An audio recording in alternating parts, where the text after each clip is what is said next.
کا میسرہ اور کیا دیکھا کبھی بھی ہم نے دیکھا ان کے سر پہ ایک ابر رہتا ہے، ایک بادل رہتا ہے، ایک کلاؤڈ۔ ان کے خالق کو یہ ناز نہیں ہے کہ ان کے سائے پہ بھی کسی کے پاؤں آ جائے۔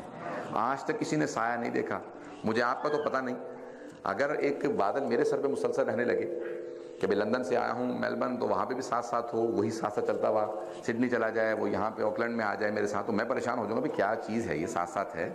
تو لیکن پیغمبر اسلام جانتے تھے میں کوئی عام ہستی نہیں ہوں، وہ خود جانتے تھے یہ مخصوص ہے مجھ سے۔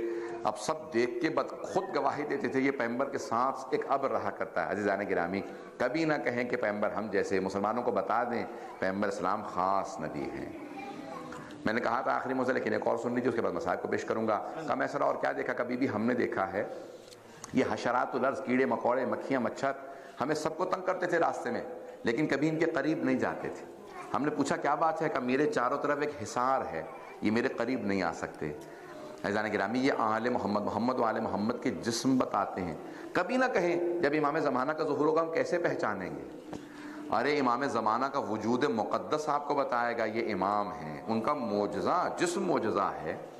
ہمارے علماء کو دیکھیں، بڑے بڑے علماء، ان کے چہروں پہ ایسے نور ہیں، ارے یہ نہ معصوم ہیں، نہ علم لدنی کے مالک ہیں، نہ ان کمالات کے فائز ہیں، ان کے چہرے ایسے ہیں۔ تو جو حجت خدا ہو، جو منصوص من اللہ ہو، جو اللہ کی طرف سے بھیجا گیا ہو، معصوم ہو، علم لدنی کا مالک ہو، سوچئے اس کا مقام کیا ہوگا، ان کا چہرہ کیسا ہوگا، ان کا چہرہ وجود بتائے گا، یہ اللہ کے نمائندے ہیں۔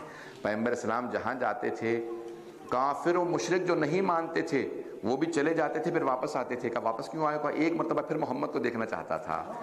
یہ ہمارے جیسے نہیں لگتے، ان کا چہرہ اتنا پر ہیبت و جلال ہے، اتنا نور ہے ان کے چہرے پہ کہ چہرے ہی سے عصمت معلوم ہوتی ہے۔